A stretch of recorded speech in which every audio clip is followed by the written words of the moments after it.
उपोषण बसण्यास कारण असे झाले की सरपंच यांचा मनमानी कारभार, जे गावामध्ये जे काम चालू आहे आता 15-20मधून, त्या कामांना कोणाला न विचारता परस्पर आमच्या तोत्या सह्या करून कामं चालू आहे. कुठलंच काम असं म्हणजे व्यवस्थित नाही आहे. आणि दुसरी गोष्ट म्हणजे सरपंचाने जे कॉन्क्रीट रोड फोडून परवानगी न घेता तिथं पाईपलाईन टाकली. त्या गल्लीमध्ये पाण्याची सोय असताना नवीन पाईपलाईन केली असता आम्ही त्यांना विचारलं असतं. आम्हाला त्यांना विश्वासात न घेता उडवाउडी उत्तर दिले. दुसरी गोष्ट, झेडपी शाळा खराडी येथे साहित्य आम्ही खरेदी केले असतात, अजून बिल त्यांनी सोडलेलं नाही आहे. आम्हाला पैशाची मागणी करते, आम्हाला 5,000 10,000 द्या तर आम्ही सोडू. ग्रामसेवक यांना सांगितलं, त्यांनी आम्हाला सांगितलं सरपंच की देत नाही, तो पैशाची मागणी करतो. या संदर्भात आमच्या तक्रारी आहे, तरी आम्हाला लवकरात लवकर न्याय मिळावा.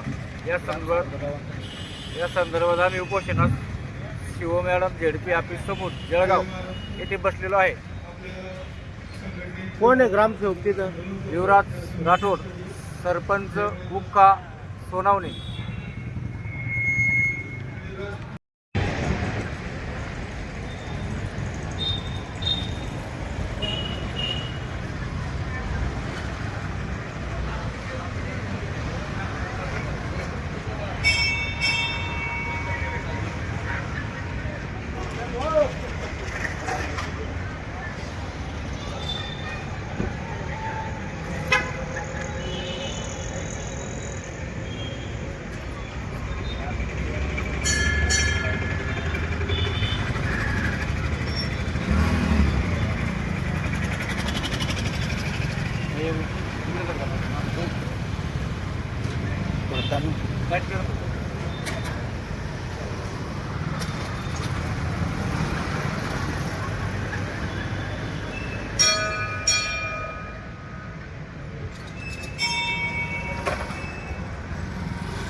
आम्ही इथे उपोषणासाठी बसलो आहे.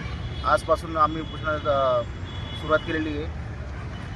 आमच्या खराडीमध्ये भ्रष्टाचार हा फार बोकाळवलेला आहे. त्यात अंगणवाडीचं जे साहित्य खरेदी करण्यामध्ये 2 लाखाचं बिल काढलेलं आहे साहेब. तर त्याच्यात त्यांनी तुरळक म्हणजे 10,000च्या वस्तू घेतल्या, 2 लाखाचं बिल काढलेलं आहे. आणि दुसरी गोष्ट म्हणजे जे LED लाईट असतात, ते पोलवरती लावायचे पद्धतीने, तर गावात 7च पोल आहेत. तर त्यांनी ते 7 पोलचे जे LED लाईटवर त्यांनी जवळजवळ म्हणजे 1 लाख रुपयाचं बिल काढलेलं आहे. आणि बाकी काही आमच्या म्हणजे सुविधा म्हणजे आमची मागणी एकच आहे की बाबा आम्हाला योग्य न्याय मिळावा, ही विनंती आमची. नमस्कार. उपोषणास बसण्यास कारण असे की गाव सांगा. माझं नाव आबा जाने, गाव घोडेगाव, ग्रामपंचायत घोडेगाव खराडी. तुम्ही कुठं उपोषणाला बसले? आम्ही आता झेडपी समोर, झेडपी कुठली? जळगाव शिव मॅडम यांच्या ऑफिस समोर. हां. आम्ही जळगाव येथे वारंवार तक्रार करूनही व्हिडिओ साहेबांनी दखल घेतलेली नाही आहे. 27/1/2026ला पहिला अर्ज दिलेला आहे. त्यानंतर 9/2/2026ला दिला दुसरा अर्ज. त्याच्यानंतर 20/1/2026ला दिलं आहे.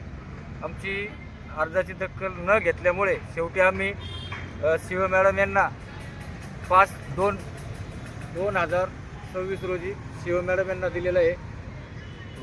या कामासंदर्भात लवकरात लवकर आम्हाला न्याय मिळावा आणि यांची चौकशी व्हावी. धन्यवाद.